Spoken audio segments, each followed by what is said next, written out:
স্বাগত দীপ্ত সংবাদে আপনাদের সাথে আছি আমি ইয়াসমিন সুমনা।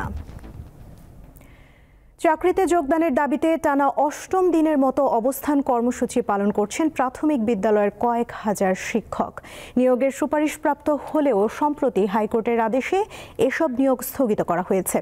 বৃহস্পতিবার সকাল 10টা থেকে রাজধানীর শাহবাগে জাতীয় জাদুঘরের সামনের সড়কে কফিনের কাপড় পরে অবস্থান নেন নিয়োগ প্রত্যাশীরা। এ সময় তারা বলেন তাদের নিয়োগ হয়েছিল 2023 সালের বিধিমালা অনুযায়ী।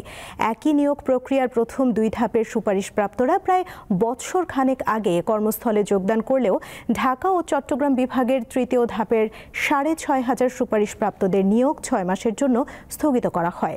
আন্দোলনকারীরা বলছেন তাদের নিয়োগ না হওয়া পর্যন্ত আন্দোলন চলবে।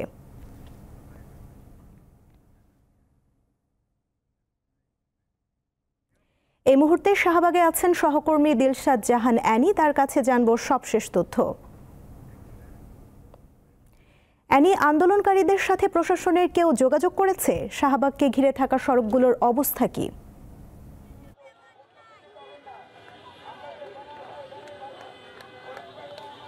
আপনি যেমনটা বলেছিলেন যে সকাল 10টা থেকে কিন্তু আমরা দেখেছি যে শিক্ষক সুপারিশকৃত যে শিক্ষকগুলো ছিলেন যাদের 6,531 জনের কিন্তু নিয়োগ স্থগিত হয়েছে, তারা কিন্তু সকাল 10টার পরে আমরা দেখেছি যে জাতীয় জাদুঘরের সামনে তারা শান্তিপূর্ণভাবে বসেছিলেন।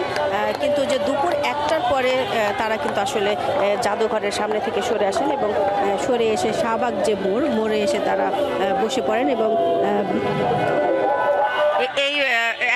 এই মুহূর্তে কিন্তু শাহবাগ মোড় সহ যে আশপাশের যে রাস্তা আছে সেটি কিন্তু আসলে যান চলাচল বন্ধ হয়ে গেছে এবং আমরা বলতে পারি যে আশপাশের সড়কেও কিন্তু যানজটের যে বিষয়টা সেটি সৃষ্টি হয়েছে এবং অনেকেই কিন্তু এর মধ্যে নিজ গন্তব্যে যাচ্ছেন পায়ে হেঁটে। আর আপনাদেরকে জানিয়ে রাখতে চাই যে তাদের যে দাবিটা, তারা যেটা বলছেন যে 2023 সালের যে বিধিমালা অনুযায়ী কিন্তু তাদের নিয়োগ হয়েছিল।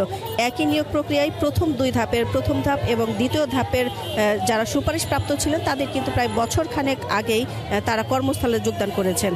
আর আজকে যারা অবরোধ করেছেন তারা ঢাকা ও চট্টগ্রাম বিভাগের তৃতীয় ধাপের যারা সুপারিশপ্রাপ্ত সেই শিক্ষকরা কিন্তু অবস্থান করেছেন এবং তাদের কথা হচ্ছে যে প্রথম ধাপ এবং দ্বিতীয় ধাপের যারা সুপারিশপ্রাপ্ত যারা নিয়োগ পেয়েছেন তারা কাজ করছেন, তারা কেন আসলে রাজপথে নামতে বাধ্য হয়েছেন। তারা মূলত বলছে যে একই বিধিমালা অনুযায়ী যদি প্রথম এবং দ্বিতীয় ধাপে তারা চাকরি পান তাহলে তৃতীয় ধাপের বেলায় এই প্রহসন কেন। তারা আরও যেটি বলেছেন যে তারা আপনি যেটি বলেছিলেন যে প্রশাসনের পক্ষ থেকে কেউ তাদের সাথে দেখা করতে এসেছে কিনা, আমরা এখন পর্যন্ত কিন্তু দেখিনি। তারা 8 দিন আজকে দিয়ে কিন্তু 8 দিন তারা রাস্তায় এসেছেন, রাজপথে নেমেছেন, আন্দোলন করছেন, কিন্তু এখন পর্যন্ত প্রশাসনের পক্ষ থেকে কিন্তু আমরা দেখিনি কাউকে আসতে। তবে তারা বলেছেন যে গত রবিবারের দিকে কিন্তু তারা প্রধান উপদেষ্টার কার্যালয়ে গিয়েছিলেন, তারা তাদের দাবি দাওয়াগুলো জানিয়েছেন এবং তারা কিন্তু আশ্বস্ত করেছেন এবং তাদের যে অধিদপ্তর আছে অধিদপ্তরের পক্ষ থেকে কিন্তু আপিল করা হয়েছে। আন্দোলনকারী যারা আছেন তাদের কয়েকজন আমাদেরকে বিষয়টি জানিয়েছেন। আর এই মুহূর্তে আপনাদেরকে দেখাতে চাই যে দর্শকদের যেটি দেখাতে চাচ্ছে যে এখানে কিন্তু বিপুল পরিমাণ আইনশৃঙ্খলা বাহিনীর সদস্য যারা আছেন তাদের কিন্তু মোতায়েন করা হয়েছে যাতে কোনো ধরনের অপ্রীতিকর ঘটনার সৃষ্টি না হয়।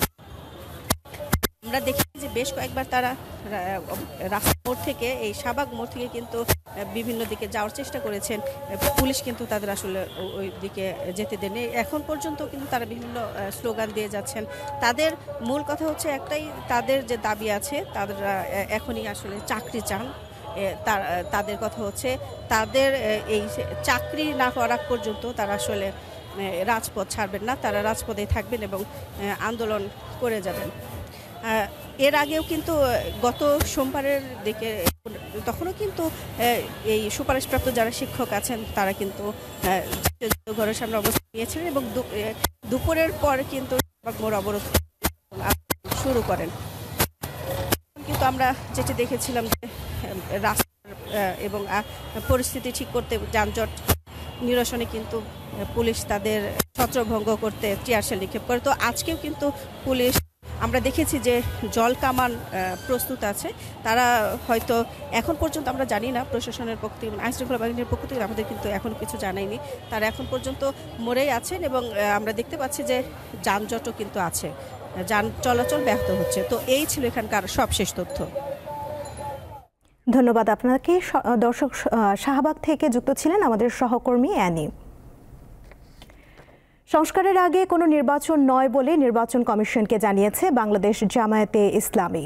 তবে স্থানীয় সরকার নির্বাচনে কোনো আপত্তি নেই দলটির। বৃহস্পতিবার নির্বাচন কমিশনের সঙ্গে বৈঠকের পর গণমাধ্যমকে একথা জানান বাংলাদেশ জামায়াতে ইসলামীর সেক্রেটারি জেনারেল মিয়া গোলাম পরওয়ার। তার নেতৃত্বে জামায়াতের 6 সদস্যের প্রতিনিধি দল বৈঠকে অংশ নেয়। প্রধান নির্বাচন কমিশনার এএমএম নাসির উদ্দিনের নেতৃত্বে 4 নির্বাচন কমিশনার ও কমিশনের সিনিয়র সচিব বৈঠকে উপস্থিত ছিলেন। জামায়াতের সেক্রেটারি জানান, সাংবিধানিকভাবে প্রতিটি নাগরিক নির্বাচন করতে পারে, তাই কোনো দলের নিবন্ধন থাকার প্রয়োজন নেই। 2012 সালের 2রা ডিসেম্বর সবশেষ ইসির সাথে বৈঠক করেছিল জামায়াতে ইসলামী।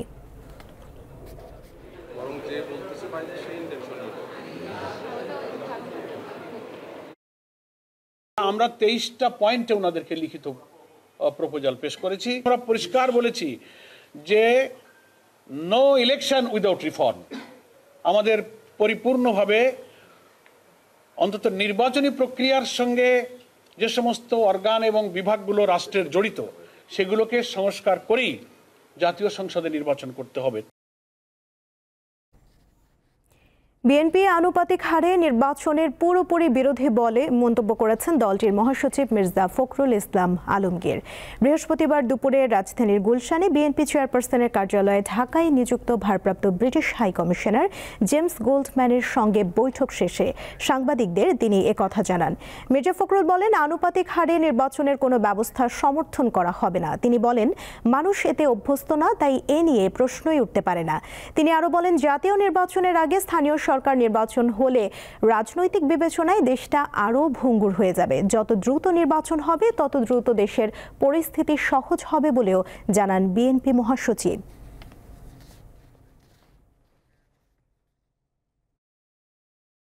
এটা আমরা পুরোপুরি বিরোধী, অত্যন্ত একেবারে জোরালোভাবে বিরোধী।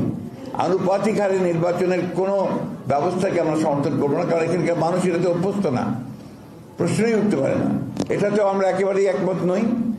এগুলো তো আমরা সমস্ত রাজনৈতিক বিবেচনায় দেশকে আরো ভঙ্গুর অবস্থায় নিয়ে যাওয়ার একটা পরিকল্পনা ছাড়া কিছু নয়। যত দ্রুত নির্বাচন হবে ততই আপনার রাজনীতি সহজ হবে, বাংলাদেশের মানুষ একটা স্থিতিশীল অবস্থার মধ্যে আসবে। যুক্তরাষ্ট্রের উন্নয়ন সংস্থা USAID সহায়তা স্থগিত করায় ক্ষতির মুখে পড়েছে বিশ্বের অন্তত 50টি দেশ। বৃহস্পতিবার বিশ্ব স্বাস্থ্য সংস্থা এই তথ্য জানিয়েছে। বিদেশি সহায়তা স্থগিত করার কারণে HIV, পোলিও, এমপক্স এবং বার্ড ফ্লু মোকাবিলায় চলমান নানা কর্মসূচি ক্ষতিগ্রস্ত হয়েছে। এমন অবস্থায় অন্য কোনো সমাধান না পাওয়া পর্যন্ত ট্রাম্প প্রশাসনকে আহ্বান জানিয়েছে WHO প্রধান। গত 24শে জানুয়ারি ইসরায়েল এবং মিশর ছাড়া বিশ্বের সব দেশের জন্যই আর্থিক সাহায্য বন্ধ করে দেয় ট্রাম্প প্রশাসন।